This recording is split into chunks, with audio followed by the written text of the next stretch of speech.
बिस्मिल्लाहिर्रहमानिर्रहीम। इय्याक नअबुदु व इय्याक नस्तईन। रब्बि इश्रह ली सदरी व यस्सिर ली अमरी वहलुल उक़दतन मिन लिसानी यफ़क़हू क़ौली। उम्मुल मोमिनीन आयशा सिद्दीक़ा रज़ियल्लाहु ताला अन्हा और खोफी खुदा। उम्मुल मोमिनीन हज़रत आयशा सिद्दीक़ा रज़ियल्लाहु ताला के मर्तबा मुकाम से कौन मुसलमान नावाकिफ़ होगा। हज़रत रसूल अकरम सल्लल्लाहु अलैहि वसल्लम की तमाम अज़वाज मुतहरात में आपको ख़ास तक़र्रुब व इम्तियाज़ हासिल था।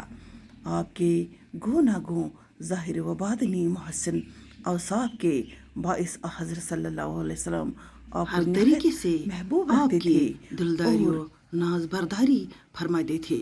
इस फजीलत के अलावा आप तो इबादत में भी नहायत मुस्तैद और सरगर्म थे। इन बातों के बावजूद आपकी फ़िक्र आखिरत का ये हाल था कि अक्सर क़यामत और इसमें पेश आने वाले वाक़ात व हवादिस को याद करके रो पड़ते थे। वो औक़ात जिनमें कोई किसी को याद नहीं करेगा। एक बार आप उसी तरह आतिश दोज़ख को याद करके रो रहे थे।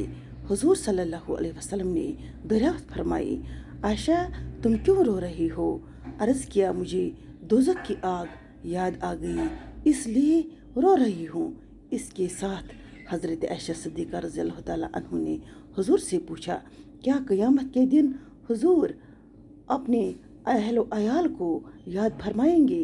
हुज़ूर सल्लल्लाहु अलैहि वसल्लम ने जवाब दिया, 3 मुकाम पर कोई किसी को याद नहीं करेगा। अव्वल मीज़ान के मौके पर जब तक ये न मालूम हो जाए कि इसके नेक एमाल का पल्ला हल्का हुआ या भारी। दूसरे उस वक़्त जब उससे कहा जाएगा कि ये लो अपना नामाई एमाल पढ़ लो और ये न मालूम हो जाए कि वो इसके दाएं हाथ से दिया गया या बाएं हाथ में या पीठ के पीछे से। तीसरे इस वक़्त जब दोज़ख के ऊपर पुल सिरात बिछा दिया जाएगा। ये तीनों ही मौके बड़े ही नाजुक है। सलामती और नजात इसी के लिए है जिसका नेकों का पल्ला भारी रहा और इसका नामे एमाल इसके दाएं हाथ में दिया गया और पुलिस सिरात से बखैरियत गुजर गया। इसके बरअक्स तीनों हालतें हलाकत व बर्बादी की है। अल्लाह ताला अंबिया व सालिहीन के सदक़े में हम पर अपना फजल फरमाए और हमें इन हलाकतों से बचाए। ज़रा सोचिए, हज़रत आयशा सिद्दीक़ा रज़ियल्लाहु ताला अन्हा कौन है? हज़रत रसूल अकरम सल्लल्लाहु अलैहि वसल्लम की चहती बीवी और सरता पा ईमान व अमल अल्लाह की रज़ा तलबी में जीने और मरने वाली। लेकिन आखिरत का मरहला इतना नाजुक है कि हुज़ूर सल्लल्लाहु अलैहि वसल्लम ने इनकी तस्कीन व तसल्ली के बजाय इनकी तंबीह फरमाई। एक रिवायत में दज्जाल को याद करके आपका फिक्र गम से रोना मज़कूर है। एक ही आयत पढ़कर रोते रहे। हज़रत अबू बकर सिद्दीक़ रज़ियल्लाहु ताला अन्हु के पोते हज़रत कासिम बिन मोहम्मद बिन अबू बकर बयान करते हैं कि एक रोज़ सुबह के वक़्त मैं अपनी पुफी हज़रत आयशा सिद्दीक़ा रज़ियल्लाहु ताला अन्हु की खिदमत में हाजिर हुआ। आप चाश्त की नमाज पढ़ रहे थे।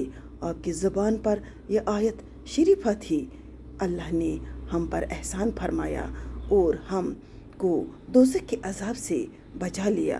आप इस आयत को दोहराते जाते थे और रोते जाते थे। मैं कुछ देर तक तो आपके नमाज से फारिग होने का इंतज़ार करता रहा, लेकिन जब बहुत ज़्यादा देर हुई तो मैंने सोचा कि बाज़ार का काम करता आऊँ, वापस मैं सलाम अर्ज़ करता चलूँगा। मैं बाज़ार गया और वहाँ से काम करके वापस आया तो देखा आप उसी तरह आयत दोहराती रही है और रो रही है। कब्र के दबोचने की कैफियत हज़रत सैद बिन मुसीब रज़ियल्लाहु ताला अन्हु रिवायत करते हैं कि एक बार हज़रत आयशा सिद्दीक़ा रज़ियल्लाहु ताला अन्हु ने हज़रत रसूल सल्लल्लाहु अलैहि वसल्लम से अर्ज़ किया, या रसूल अल्लाह, जब से آپ نے مجھ سے منکر نکیر کی سخت آواز اور قبر کے بنجنے کا تذکرہ فرمایا ہے۔ مجھے کسی چیز سے تسلی نہیں ہوتی اور قبر کا دھیان مجھے گلاتا رہتا ہے۔ یہ سن کر حضرت صلی اللہ علیہ وسلم نے فرمایا، اے عائشہ، منکر نکیر کی آواز مومنوں کے کانوں کو ایسی اچھی لگے گی جیسے آنکھوں میں سرما اچھا لگتا ہے، اور مومنوں کو قبر کا دبوچنا ایسا آرام دہ محسوس ہوگا جیسے شفقت والی ماں سے بیٹا درد سر کی شکایت کرے اور ماں آہستہ آہستہ دبائے۔ لیکن اے عائشہ، اللہ کے معاملے میں شک کرنے والوں کے لیے بڑی تباہی ہے۔ جانتی ہو وہ قبر میں کیسے دبوچے جائیں گے؟ پھر خود ہی فرمایا، وہ اس طرح دبوچے جائیں گے جیسے بہت بڑا پتھر انڈے کو کچل ڈالے۔ حضرت عائشہ رضی اللہ تعالیٰ عنہ کے خوف آخرت کا یہ حال تھا کہ اکثر فرمایا کرتے، کاش میں ایک درخت ہوتی کہ ہر دم تسبیح کرتی رہتی اور آخرت کا کوئی مطالبہ مجھ سے نہ ہوتا۔ کاش میں مٹی کا ڈیلا ہوتی، کاش میں پیدا ہی نہ ہوتی تو اچھا ہوتا، کاش میں گھاس ہوتی۔